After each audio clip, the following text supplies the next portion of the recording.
Welcome to Fantasia, home of the melodious. My name's Azallea, and today, gonna be bringing you guys the update to my Ritual Beast deck. So without any further ado, let's just jump right into this. So starting off, we are playing with 3 copies of Ritual Beast Tamer Elder. Now Elder is one of the best cards to open up with because of the fact that he grants you an additional normal summon for your Ritual Beast monster. So you definitely want to play 3 copies of him to see him in your opening hand. Now, the other Tamers that I play include 1 copy of Ritual Beast Tamer Lara, 1 copy of Ritual Beast Tamer Zephyrin Pilica, and 1 copy of Ritual Beast Tamer Wen. Lara and Zephyrin Pilica are really good because they bring things back from the graveyard. Wen is a little less useful because she brings things back from the banish pile, which you don't really want to mess with too much. And she's not a really integral part of the deck because of the fact that we're not running Gold Sarcophagus in this build, and you'll see why when we get to the other card lineups.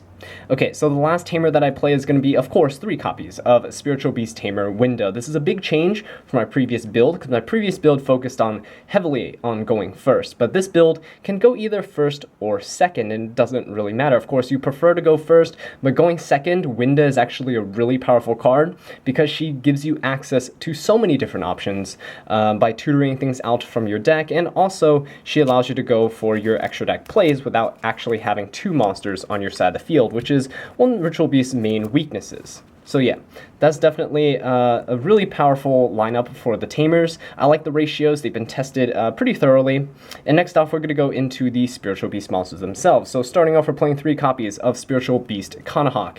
And Kanahawk is a very powerful card because it has a Gold Sarcophagus effect, which means it banishes one of the Ritual Beast monsters from your deck and puts it into circulation so that your fusions can defuse into them. Next off, we're playing 3 copies of Spiritual Beast Rapengu. And Rapengu is probably the second best Spiritual Beast monster in this deck, next to Kanahawk. So if you open up with if you don't open up with Elder and Kanahawk, but you open up with Elder and Rapengu, you can still establish really powerful boards. Now, the other 2 Spiritual Beast monsters I play is going to be 1 copy of Spiritual Beast Apelio, cut him down from 2 to 1 because 2 wasn't really necessary in this build, and then 1 copy of Spiritual Beast Petalfin. So yeah, Petalfin's just really here as a little tech and for another name, but she actually has a pretty useful effect where you can just bounce a card from your opponent's side of the field to their hand, and I'll get into the little interaction that you can use with this card later.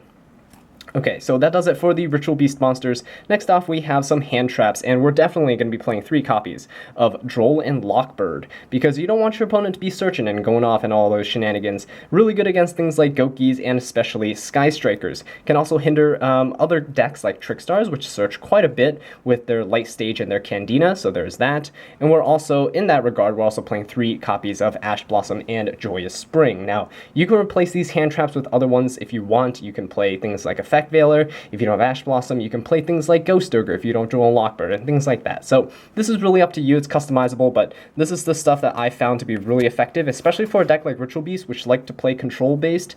And so the less resources your opponent has access to, the better off you'll be.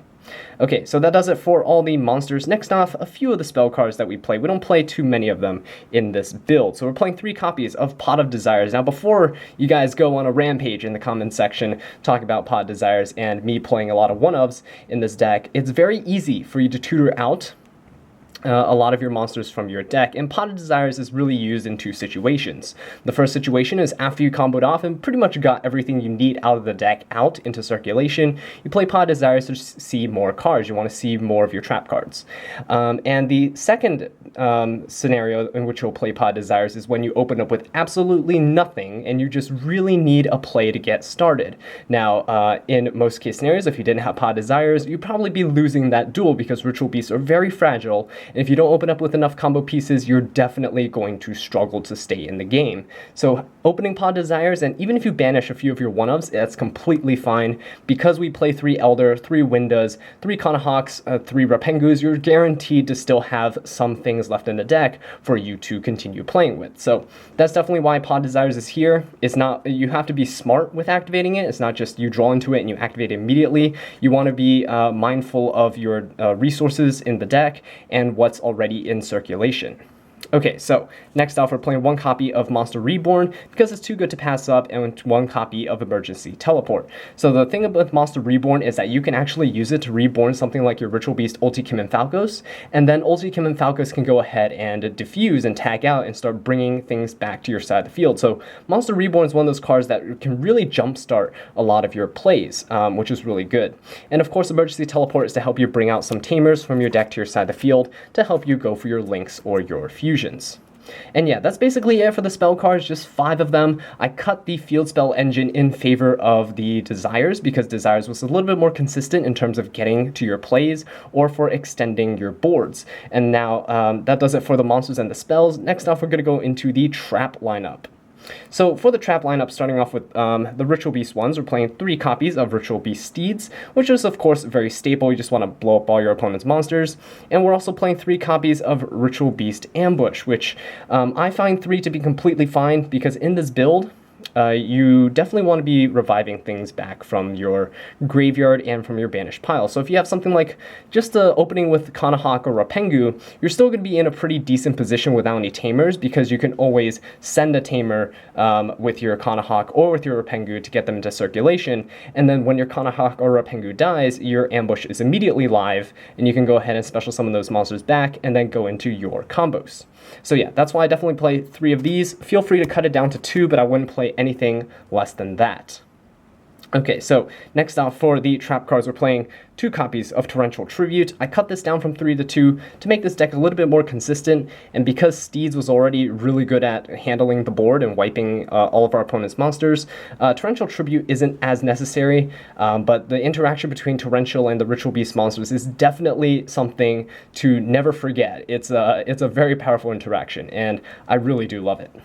Okay, so next off, we're playing 2 copies of Anti-Spell Fragrance. Now, Anti-Spell is one of those cards that is really powerful against decks like Sky Strikers because the fact that, of course, it forces them to set their spell cards. And then they have to wait until the next turn to activate them. And that's where Petalfin actually comes in, because Petalfin is fantastic for just bouncing these spell cards back to your opponent's hand, and then they cannot play them on their next turn, because then they have to set them again and wait another turn in order for them to go ahead and activate them again, in which case you can just loop your Petalfin over and over and continuously bounce their spell cards back to the hand. You can use Petalfin up to 2 times in a turn, because if you defuse on your opponent's turn and summon the Petalfin, when it comes back to your turn, you can use the Petalfin, bounce something, and then fuse, and then defuse back into the Petalfin, and then bounce something again. So that's something that you can do to control your opponent's board and what they have on their side of the field and what they have access to on their next turn.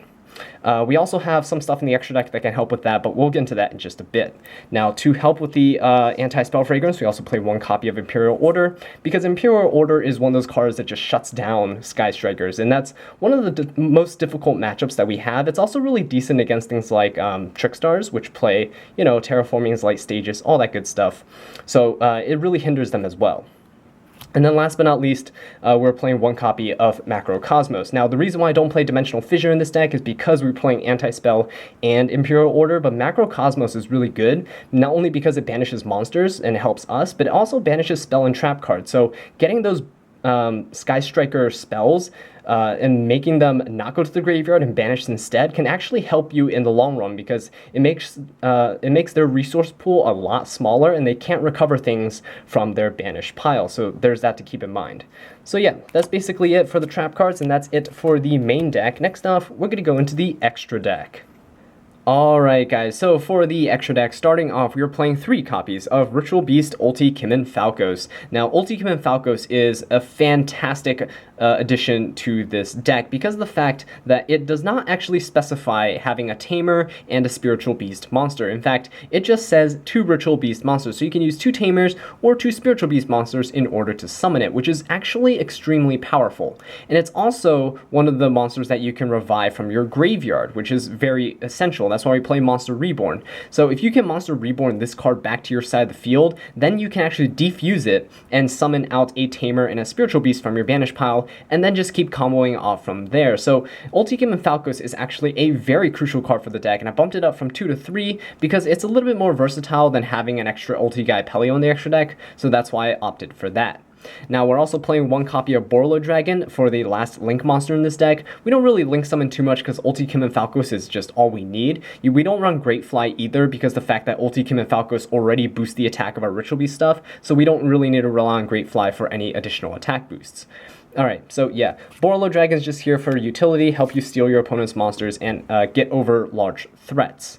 Next off, we're going to go into the XYZs. So the XYZs we're playing 4 of, so we're playing one copy of Abyss Dweller to shut down graveyard effects, one copy of Lightning Chidori, which is actually very important in this specific build because we're playing Anti-Spell Fragrance. Now, Anti-Spell Fragrance forces your opponent to set their spell cards, and then they can't activate them until their following turn. So when you summon your Petal Fins, you start bouncing things back to their hand. You can also summon Lightning Chidori, which you can target one of their set cards on the other side of the field and put it at the bottom of their deck. So it's very nice to snipe out all of their set spell cards and just hinder them for turn after turn after turn, and it's really good. Lightning Chidori also has the effect where you can detach a material, target a face-up card, and put it at the top of their deck. So if they have a face-up field spell or something really useless, because you have something like Anti-Spell on the field, you can always put that back onto the top of their deck and they get a dead draw on top of having all these other useless cards that they cannot use on their turn. So Lightning Chidori is a very powerful card in this build.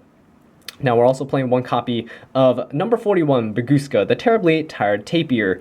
And Baguska is here because of its interaction with Ulti Kim and Falcos, actually. Because if you summon Ulti Kim and Falcos and one of its arrows is pointing to the Baguska, and you summon the Baguska in defense, it's basically like you activated a skill drain for your opponent, but then your Link monsters are obviously not affected by it because it can't be changed to defense mode, and so you can still tag out with your Ulti Kim and Falcos and summon back your Tamers and your Spiritual Beasts for things like your Steeds. Meanwhile, your opponent has no way to activate their monster effects, and they're going to have to play through your back row as well. So this is definitely a good card for some rogue matchups, and it's definitely very useful to have.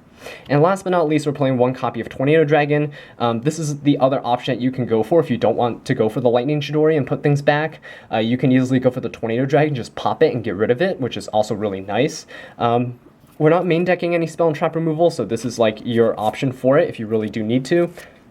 And rank 4 is actually pretty accessible in this deck because the fact that Winda is a thing. So you can diffuse into Winda and any other Spiritual Beast monster, and then you can have access to your rank 4 plays.